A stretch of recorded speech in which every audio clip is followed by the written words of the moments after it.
Hello, my channel focuses on pharmaceutical equipment.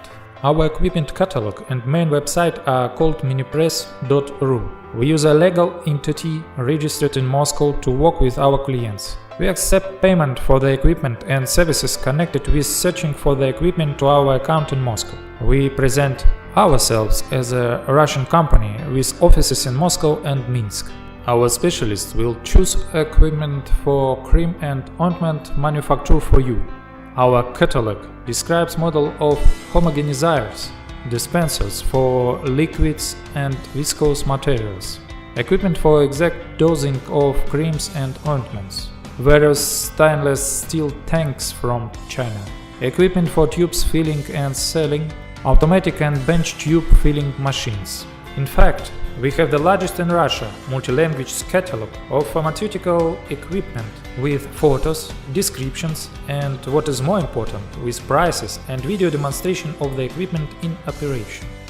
Our company has an office in Shanghai and several managers who help in working with Chinese suppliers. These people have been working with us for a long time and we have full control of them. If the factory signs a contract with our Chinese company, we will refund the customer's money easily through the code. This gives more responsibility to factories when working with our orders. Chinese factories appreciate regular partners and customers from whom they regularly receive money for equipment. We help our clients. We try to understand the client's task as clearly as possible.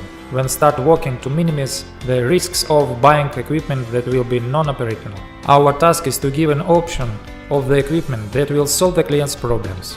Roman discourages up to 60% of the customers from the purchase of equipment they have chosen themselves. This indicates the presence of hidden problems and lack of understanding of process and technologies by our clients.